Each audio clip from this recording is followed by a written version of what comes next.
insecure itu. Dan akhirnya lewat mimpi adalah penglihatan gitu. Jadi aku kayak lagi di backstage gitu, terus ngeliat kakak Geisha ini, Kak Momo lagi nyanyi.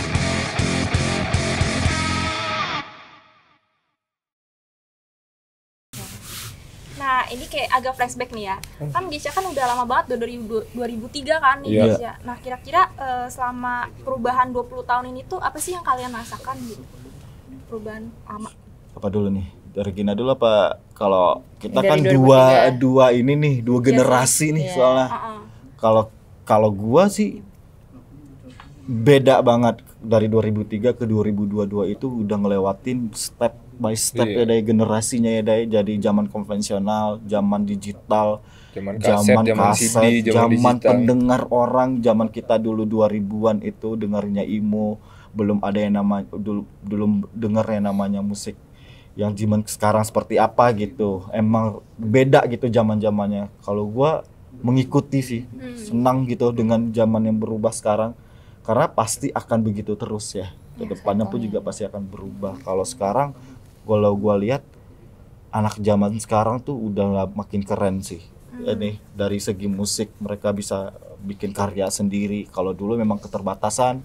Kalau sekarang udah bebas gitu loh. Dari mana aja bisa berkarya gitu. Mereka bisa bikin apapun dan mereka bisa rilis. Dan justru gue lihat anak-anak zaman sekarang, anak-anak muda sekarang mereka tuh lebih kreatifnya gila-gilaan dibanding dengan anak-anak yang zaman dulu gitu. Mungkin kita bisa bicara under label ya. Mungkin anak-anak tuh jangan kalau udah kreatif banget mereka bikin lagu tanpa harus ada arahan orang lain gitu. Justru gue lihat zaman sekarang tuh udah seperti itu gitu. Jadi lebih bisa eksplor diri gitu ya. Iya, eksplor. Karena kemudahan teknologi juga ya. Kalau kita zaman dulu punya lagu harus sewa studio. Kalau zaman sekarang orang punya lagu, misalnya Regina punya lagu, Regina bisa bikin pianonya gimana, bikin bassnya gimana dia sendiri orang. Kalau dulu enggak.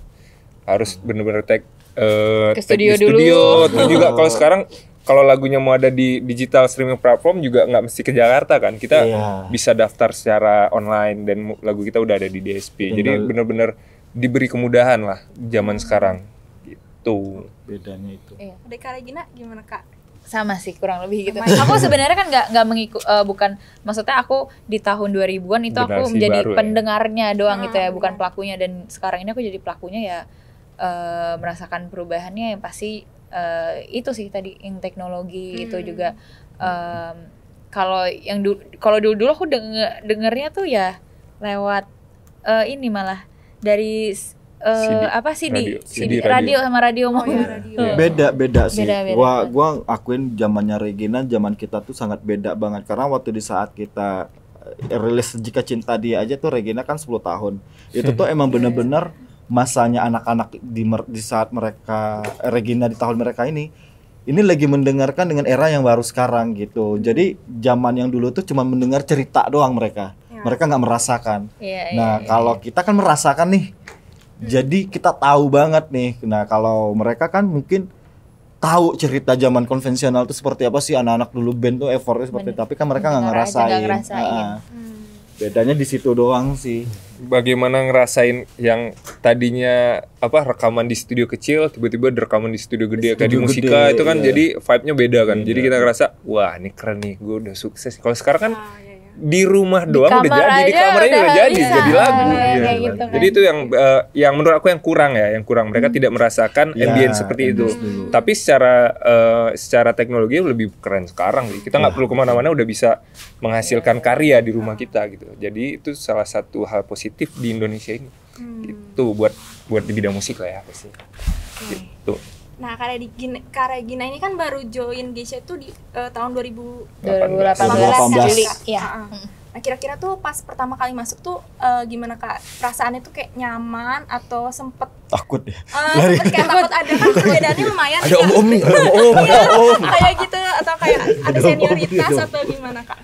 Awal-awal yang pastinya minder ya, insecure beb. Sorry banget nih, insecure banget dong. Istilahnya kakak ini kan senior banget gitu kan, siapa sih nggak tahu Geisha gitu kan. Jadi ada banget minder banget. Terus takutnya bukan takut yang kayak gimana gitu, nggak, cuma yang kayak insecure kayak, aja. Iya, lebih kayak insecure kayak aduh bisa nggak ya gue, bisa nggak ya. Tambah lagi dia tiba-tiba, maksudnya orang yang biasa, maksudnya tuh nggak musisi atau penyanyi biasa, tiba-tiba masuk di band gede gitu. Itu kan itu apa ya? Tanggung jawabnya besar banget besar ya. Tanggung jawabnya besar banget. Tapi kakak bro inilah yang selalu kasih semangat. Benar-benar nggak ada senioritas tuh nggak ada. Bisa mereka yang ngerangkul aku banget sebagai mentor ya berarti juga. Ngayomi. Mengayomi. Om. Suka banget ya. Dewasa. Muda, dewasa. Gitu. Keren. Oke, nah kan ada perbedaan zaman nih. Kira-kira pernah nggak sih kayak ada perbedaan pandangan soal musik itu, atau kalian malah jadi saling melengkapi? Pasti ya. Jangan kan masalah musik, jadi cara bercanda juga beda. Kadang kita ngelucu gitu, Regina yang bingung. Diam deh, nggak masuk nih candanya. Karena gini ya, selain beda zaman juga, kultur kita juga beda sih. Karena kita kan dari rantau ya, maksudnya itu dari Pekanbaru. Dari rantau. Anak rantau dari Pekanbaru, yang dimana kita tadinya tuh sekumpulan tuh anak-anak Pekanbaru semua. Emang punya ciri khas candaan sendiri gitu. Iya, candaan dapur. Candaan dapur sih sebenarnya. Memang wajar kalau Regina ketika kita bercanda dia nggak tahu itu wajar, karena mungkin nggak Regina doang, mungkin teman kita yang anak Jakarta lihat candaan kita juga bingung, karena memang bawaan dari kita zaman kuliah gitu. Tapi sebenarnya Gepan pun juga sebenarnya nggak bohong ya. Regina kan referensinya kan beda ya, dimana dia mulai mendengarkan tuh pasti, apalagi dia dari jazz gitu. Jazz itu kan banyak musik-musiknya macam-macam yang kita nggak mendengar jazz, jadi banyak yang nggak tahu juga. Tapi dengan apa referensi dari Regina, kita jadi kepo gitu loh. Regina tuh dengerin apa sih? Gua kayak harus tahu deh. Jadi akhirnya tuh kayak ngikut gitu loh, ngikutin. Kadang-kadang kita nanya, Regina tuh sekarang musik yang lagi happening tuh apa sih? Anak-anak zaman sekarang tuh dengerin apa sih gitu. Akhirnya lebih ke situ sih. Jadi kalau kita kan ya, kalau mungkin ya kalau anak-anak, tapi sebenarnya masing-masing dari kita tuh punya referensi beda-beda sih sebenarnya. Beda banget. Beda-beda.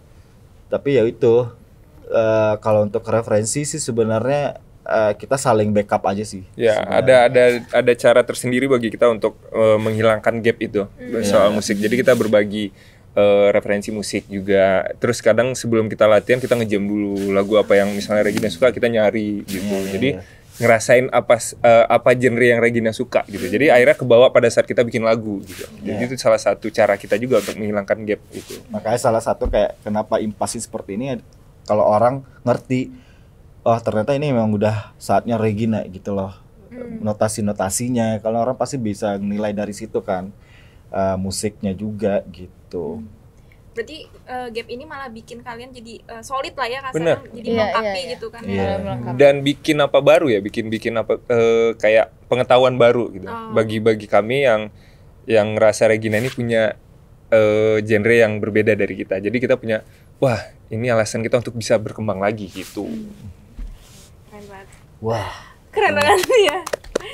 Itu pertanyaan. Kira-kira mau nanya nih, kan Kak Regina sendiri nih di Geisha gitu. Kira-kira rasanya gimana sih Kak menjadi cewek sendiri di Geisha gitu? Jadi cewek sendiri justru bukannya pressure, tapi menjadi suatu privilege. Jujur aja, it's a privilege gitu ya. Karena di carein banget, dispesialin banget sama tim Geisha, sama kakak-kakak Geisha ini. Jadi seneng sih. Jadi yang paling muda, yang juga gitu. Jadi aku juga cewek. gitu. Tapi waktu pas pertama Kak Regina join nih, pernah gak sih Kak mendapat kayak dikucilkan gitu dari Geisha ini? Oh, nggak pernah, sama sekali nggak pernah. Justru yang tadi udah aku bilang, justru kakak Geisha ini, tim Geisha semuanya tuh nge-support banget. Justru mereka yang kasih semangat, justru yang kayak Regina, dan mereka selalu ngikutin Regina, pokoknya tetap jadi diri Regina sendiri ya. Istilahnya nggak usah mengikuti bayang-bayang yang dulu gitu ya. Jadi tetap jadi diri Regina sendiri. Justru mereka lah yang jadi kasih semangat aku gitu. Jadi aku makin semangat. Jadi bikin pede ya. Bikin pede, benar-benar. Tapi waktu awal-awal mau join sempet ragu gak sih Kak? Kayak aduh, ya kayak insecure gitu. Oh iya, pasti dong insecure yang kayak aduh, wajar itu sih. Bisa gak ya? sama band, kayak masalahnya band nama nih set iya gitu kan kayak waduh Geisha coy bisa nggak ya gue bisa nggak ya, tapi ya karena emang support dari kakak kita dari awal emang selalu bilang sama Regina ya mending gila dari sekarang daripada nanti pura-pura gila gitu. Jadi memang benar harus hadapin aja mentalnya juga. Sama Regina kita harus selalu bilang ya mental Regina harus kuat gitu. Kita di dunia industri ini kita hanya bisa berkarya gitu, memberikan lagu-lagu yang bagus daripada kita mendengarkan netizen atau omong-omongan orang tuh buat apa juga nggak ada gunanya kan. Yang penting kita jalan aja, yang penting kita kompak semangat, udah inti gitu aja sih. Lebih fokus aja, fokusnya berkarya, no drama. Banyakin karya, kurangin drama. Tapi ada alasan tersendiri nggak sih Kak kayak waktu Mas mau join kayak nih gue mantep nih mau join ini, karena ada alasan tersendiri nggak Kak? Kenapanya gitu? Kenapanya? Alasannya yang pastinya yang karena nama Geisha-nya itu sendiri ya, dimana juga emang terkenal sekali juga karya-karyanya. Terus juga sebenarnya ada kisah yang lewat mimpi sih itu sebenarnya benar-benar lewat mimpi ya, karena aku sebelum gabung juga maksudnya ada rasa yang kayak aduh bisa nggak ya gue benar-benar ada rasa yang insecure itu, dan akhirnya lewat mimpi adalah penglihatan gitu. Jadi aku kayak lagi di backstage gitu, terus ngeliat kakak Geisha ini, Kak Momo lagi nyanyi, emang lagi manggung.